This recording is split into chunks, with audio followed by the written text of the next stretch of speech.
Hello friends, welcome to it's Darsha சமையல். இன்றைக்கி super healthy and டேஸ்டியான ஒரு ஈவினிங் ஸ்நாக்ஸ் ரெசிபி தான் பார்க்க போகிறோம். எண்ணெயில் பொரிக்காமல் அவனில் வைக்காமல் சூப்பர் கிறிஸ்பி அண்ட் டேஸ்டியான ஒரு ஈவினிங் ஸ்நாக்ஸ் ரெசிபி, அதுவும் கொண்டக்கடலை வச்சு எப்படி செய்கிறதுன்னு பார்த்துடலாமா? அதுக்கு முன்னாடி நம்ம சேனல் இட்ஸ் தர்ஷா சமையல் இப்போ தான் ஃபர்ஸ்ட் டைம் பார்க்குறீங்க, இன்னும் சப்ஸ்கிரைப் பண்ணல அப்படின்னா மறக்காமல் சப்ஸ்கிரைப் பண்ணிட்டு பக்கத்தில் இருக்க பெல் ஐக்கானை கிளிக் பண்ணிக்கோங்க. இந்த வீடியோ பிடிச்சதுனா லைக் பண்ணிட்டு ஃப்ரெண்ட்ஸ் ஃபேமிலி கூடயும் ஷேர் பண்ணிக்கோங்க. கொண்டக்கடலை கட்லெட் செய்கிறதுக்கு இன்றைக்கி 100 கிராம் அளவுக்கு கொண்டக்கடலையை முதல் நாள் நைட்டு, அதாவது 6 மணி நேரத்துலேருந்து 8 மணி நேரம் நல்லா ஊற வச்சு எடுத்துக்கலாம். ஆல்ரெடி நம்ம கொண்டக்கடலையில் இன்ஸ்டன்ட் மசாலா கடலை ரெசிபியும் போட்டிருக்கோம். லிங்க்கை டிஸ்கிரிப்ஷனில் கொடுக்குறேன், டைம் இருக்கிறப்போ செக் பண்ணி பாருங்கள். ஊற வச்ச கொண்டக்கடலையை ஒரு ப்ரெஷர் குக்கருக்கு சேஞ்ச் பண்ணிவிட்டு தேவையான அளவுக்கு தண்ணியும் தேவையான அளவுக்கு உப்பும் சேர்த்து ஒரு 2 விசிலுக்கு வேக வச்சு எடுத்துக்கலாம். வெண்டைக்கடலையை வேக வச்சு எடுத்தாச்சு. இதில் இருக்க தண்ணியை வந்து நம்ம கொஞ்சமாக உப்பு மிளகு பொடி போட்டு சூப் மாதிரி கூட கொடுத்துக்கலாம். ஸோ கொண்டக்கடலையை ஊற வைக்கிறப்போ உப்பு மட்டும் கொஞ்சம் பார்த்து போட்டால் கரெக்டாக இருக்கும். இப்போது இந்த வேக வச்ச கொண்டக்கடலையை ஒரு ஸ்மாஷர் வச்சு நல்லா ஸ்மாஷ் பண்ணிக்கலாம். இல்லை அப்படின்னா மிக்ஸி ஜாரில் ஒரு 2 பல்ஸ் மோடில் போட்டு 2 சுற்று சுற்றினா போதும். ஓரளவுக்கு நல்லா வந்து மசிஞ்சு வந்துடும். ரொம்ப நைஸாக பேஸ்ட் மாதிரி மசியணும்னு அவசியம் இல்லை. 1-2 கடக்கு முடக்குன்னு இருந்தால் நல்லாயிருக்கும். இந்த அளவுக்கு நல்லா மசித்ததுக்கப்புறமா ஒரு பெரிய மிக்சிங் பவுலுக்கு நம்ம இதை ட்ரான்ஸ்ஃபர் பண்ணிடலாம். கொண்டக்கடலை கட்லெட் செய்கிறதுக்கு ஒரு பெரிய வெங்காயத்தில் பாதி வெங்காயம் மட்டும் நல்லா பொடிசாக அரிஞ்சு சேர்த்துக்கலாம். ஒரு பச்சை மிளகாவை ரொம்ப மெலிசாக விதையை நீக்கிட்டு சேர்த்துக்கலாம். 3 டேபிள் ஸ்பூன் அளவுக்கு கொத்தமல்லி நல்லா பொடிசாக நறுக்கி அதையும் சேர்த்துக்கலாம். கூடவே வந்து 100 கிராம் அளவுக்கு பிரெட் க்ரம்ஸு, ப்ரெட்டை வந்து மிக்ஸி ஜாரில் பொடித்து அதை சேர்த்துருக்கேன்.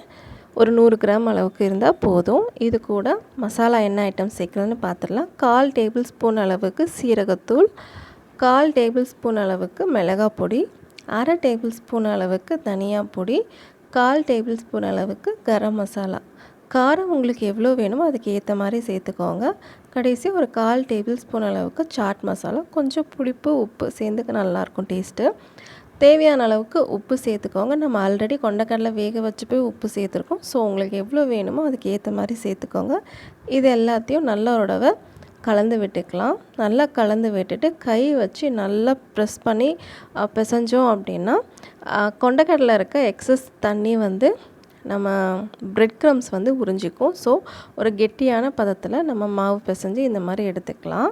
இப்போ நல்லா கையில் வந்து எண்ணெயை அப்ளை பண்ணிவிட்டு கொஞ்சம் கொஞ்சமாக நமக்கு எவ்வளோ பெரிய சைஸில் கட்லெட் வேணுமோ அந்த சைஸில் வந்து நம்ம மாவை எடுத்து ரவுண்ட் பண்ணிவிட்டு அதுக்கப்புறம் இந்த மாதிரி நம்ம கையை வச்சு ப்ரெஸ் பண்ணோம் அப்படின்னா நல்ல ரவுண்ட் ஷேப்பில் நமக்கு கட்லெட் வந்து கிடச்சிரும்.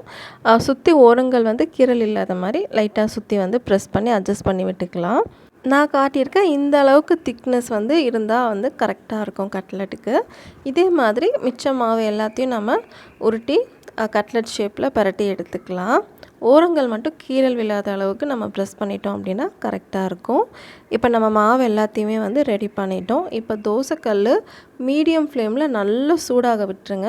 கல் மிதமான சூட்லேயே நல்லா சூடானதுக்கப்புறமா அதுக்கு மேலே ஃபுல்லாக ஆயில் அப்ளை பண்ணிக்கோங்க. லைட்டாக ப்ரஷ் வச்சு நீங்கள் வாஷ் பண்ணால் மட்டும் போதும் ஆயிலை. அதுக்கு மேலே கட்லெட்டை வச்சுட்டு நம்ம அதுக்கு மேலே எந்த எண்ணெயும் நம்ம தடவை தேவையில்லை.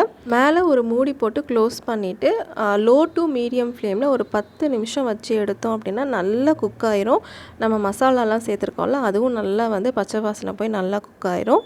குக் ஆனதுக்கப்புறமா இன்னொரு பக்கத்தை நம்ம பரட்டி போட்டுக்கலாம். நம்ம ஆல்ரெடி ஆயில் வாஷ் பண்ணியிருக்கோம் அப்படிங்கிறனால திரும்ப நம்ம ஆயில் சேர்க்கணுன்ற அவசியம் இருக்காது. எல்லா கட்லெட்ஸையும் திருப்பி போட்டுட்டு ஒரு 5 நிமிஷம் லோ ஃப்ளேமில் வேக விட்டுடலாம். இன்னொரு சைடும் கலர் நல்லா கோல்டன் ப்ரௌன் கலரில் சேஞ்ச் ஆகி வரட்டும். 5 நிமிஷத்துக்கு அப்புறம் திரும்பவும் திருப்பி போட்டுக்கலாம். சப்போஸ் ரொம்ப ட்ரையாக இருக்குது அப்படின்னு நீங்கள் ஃபீல் பண்ணிங்கன்னா லைட்டாக ப்ரெஷ் வச்சு மட்டும் ஆயிலை வந்து லைட்டாக மேலே அப்ளை பண்ணிக்கோங்க. மற்றபடி ரொம்பலாம் ஆயில் அப்ளை பண்ணணும் அப்படிங்கிறது அவசியமே இருக்காது. 2 பக்கமும் நல்லா கோல்டன் ப்ரௌன் கலரில் கலர் சேஞ்ச் ஆகிடுச்சு. அவ்வளோதான், நம்மளோட கொண்டக்கடலை கட்லெட் சூப்பரான ஒரு கலரில் நல்ல வாசனையோட ஜம்முன்னு ரெடி ஆகிடுச்சு. ஆயில் ஃப்ரீ கொண்டக்கடலை கட்லெட் எப்படிங்க? இதுக்கு தொட்டுக்க சாஸ் கூடவே காஃபி இல்லைனா டீ வச்சு கொடுங்க, சூப்பராக இருக்கும். இந்த ரெசிபி ட்ரை பண்ணி பார்த்துட்டு எப்படி வந்தது அப்படிங்கிறத மறக்காமல் கமெண்ட்டில் சொல்லுங்கள். இந்த கட்லெட் வீடியோ பிடிச்சதுன்னா லைக் பண்ணிக்கோங்க, ஃப்ரெண்ட்ஸ் ஃபேமிலி கூடயும் ஷேர் பண்ணிக்கோங்க. இன்னொரு சூப்பர் டூப்பர் ரெசிபியோடு உங்களை சந்திக்கிறேன். until then bye, take care.